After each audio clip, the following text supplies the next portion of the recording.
যে যেখান থেকে আমার ভিডিওটি দেখছেন, আমার আপুরা ভাইয়ারা, সবাইকে আসসালামু আলাইকুম। কেমন আছেন সবাই? ফার্মের মুরগি রান্না করব, এই জন্য মুরগির মাংস নিয়ে নিয়েছি। লবণ আর সয়া সস দিয়ে দিচ্ছি,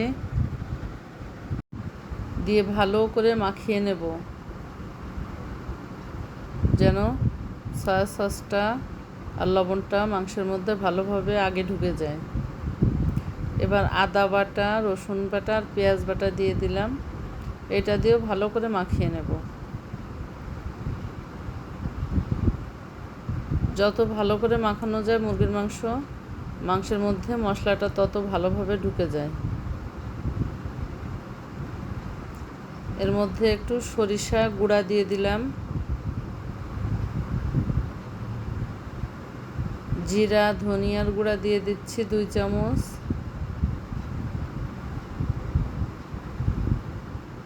গরম মশলার গুঁড়া দিয়ে দিচ্ছি 1 চামচ,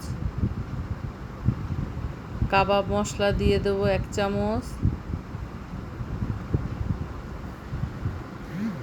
দিয়ে আবারও ভালোভাবে মাখিয়ে নেব।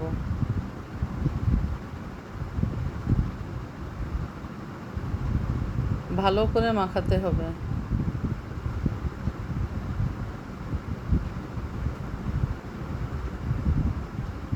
একে একে করে সব মশলা দিয়ে দিচ্ছে, এজন্য হাত দিয়ে আর মাখাচ্ছি না, এখন পরবর্তীতে মাখাবো। শুকনো মরিচের গুঁড়া দিয়ে দিলাম,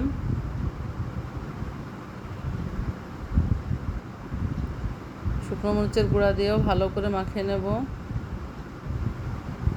আমার বাসায় আমার স্বামী, আমার ছেলে মেয়ে, শ্বশুর শাশুড়ি সবাই এই রান্নাটা খুব পছন্দ করে।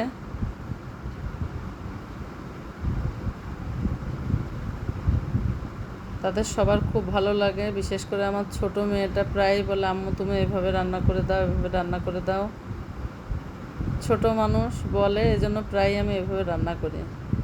মাখানো হয়ে গেছে, এবার এটা রেখে দেব। একটু চিনি দিয়ে দিলাম, চিনি দিতে ভুলে গেছিলাম।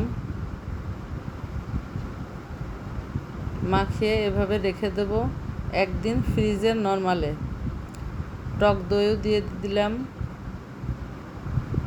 একদিন হয়ে গেছে, পরের দিন সকালে বের করছি।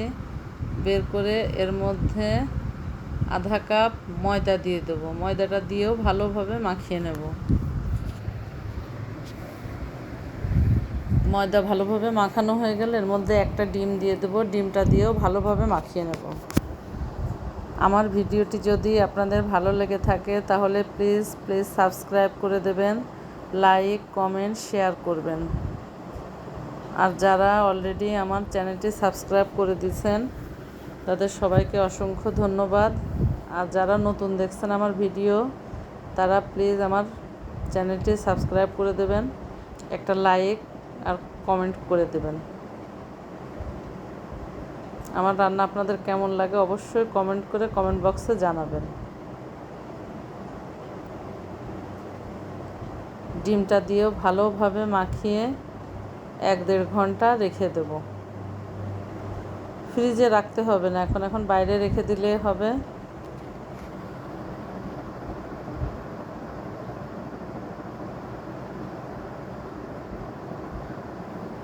হয়ে গেছে 1-1.5 ঘন্টা। এখন কড়াইতে তেল দিয়ে দেব,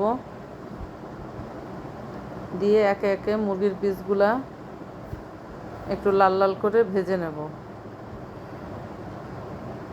আজকে একটু পোলাও রান্না করব, একটু স্পেশাল পোলাও রান্না করব, আর এই মুরগির মাংসটা রান্না করব।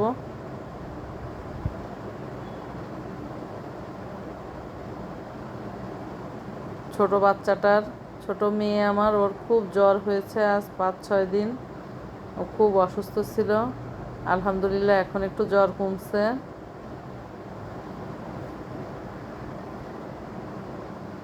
তো মনে করলাম বাচ্চা মানুষ, একটু মিষ্টি মিষ্টি তরকারি, মুরগির মাংস একটু ভাল লাগবে ওর মুখে, এজন্য এভাবে রান্না করছে আজকে। এপিট ওপিট ভালো করে ভেজে নিতে হবে।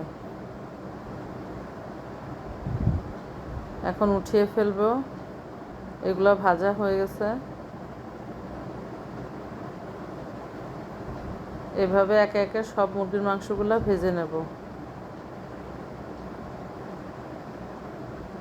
আপনারাও এভাবে রান্না করে দেখতে পারেন, আশা করি আপনাদেরও ভালো লাগবে।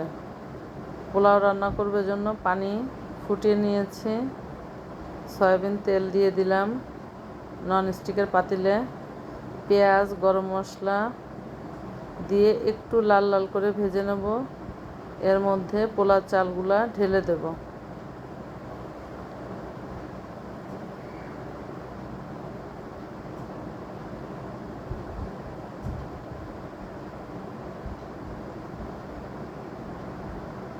আজকে একটু মিষ্টি মিষ্টি টাইপের রান্না করব। যদিও আমরা এরকম মিষ্টি মিষ্টি বেশি একটা রান্না করি না। মুরগির মাংস সব ভাজা হয়ে গেছে। একটু জয়ত্রী গুঁড়ো করে দিয়ে দিচ্ছি, তাহলে পোলার ঘ্রাণটা খুব সুন্দর আসবে। লবণ দিয়ে দিলাম।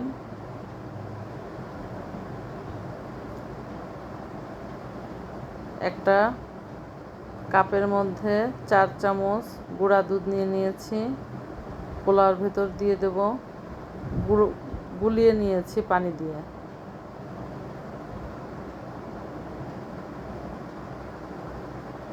এক কেজি চালের পোলাও রান্না করছি, এজন্য 2 কেজি পানি ফুটিয়ে নিয়েছি। পানিটা দিয়ে দিলাম পোলাওর মধ্যে।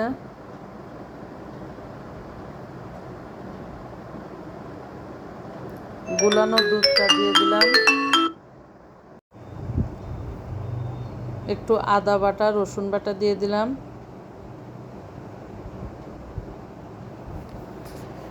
একটু চিনি দিয়ে দিলাম। দিয়ে ভালো করে নেড়ে ঢেকে রাখবো পোলাওটা সেদ্ধ হওয়া পর্যন্ত। মুরগির মাংসটা ভেজে যে তেল ছিল, তেলের মধ্যেই পেঁয়াজ দিয়ে দিলাম। পেঁয়াজটা একটু লাল লাল করে ভেজে এর মধ্যে আদা বাটা রসুন বাটা পেঁয়াজ বাটা দিয়ে দিলাম। মশলাগুলো ডিপ ফ্রিজ থেকে বের করছি, এজন্য একটু শক্ত শক্ত আছে, গলতে একটু সময় লাগবে। গরম তেলের মধ্যে দিয়ে দিয়েছি।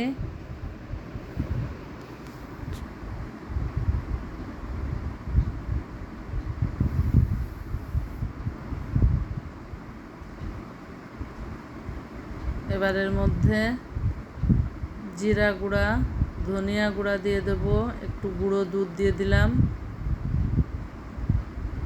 একটু শুকনো মরিচ দেব,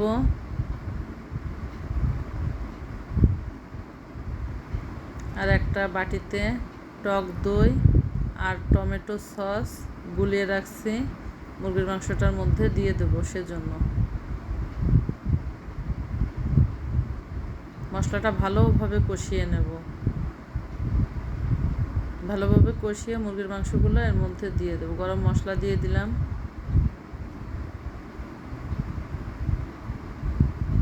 মুরগির মাংসটা দিয়ে ভালোভাবে নেড়ে নেব।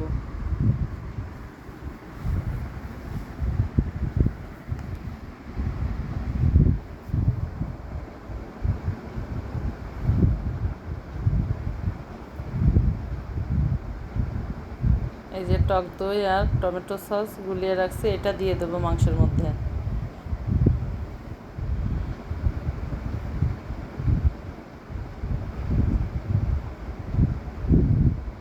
চার প্যাকেট সস দিচ্ছি এর ভিতরে, টমেটো সস। উপর থেকে নিচ থেকে ভালো করে নাড়তে হবে, না হলে টক দই দেওয়া আছে, নিচে লেগে যেতে পারে। এজন্য ভালোভাবে নাড়তে হবে। খুব জোরে জোরে নাড়া যাবে না, আলতো হাতে নাড়তে হবে, না হলে মাংসের গায়ে থেকে যে প্রলেপটা আছে ওইটা উঠে যাবে।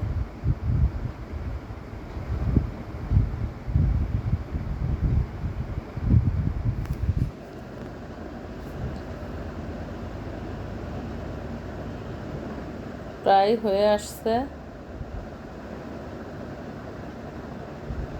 পোলাও হয়ে গেছে, একদম সাদা ধবধবা পোলাও হয়েছে। মুরগির মাংস রান্নাটাও শেষ। আল্লাহ হাফেজ।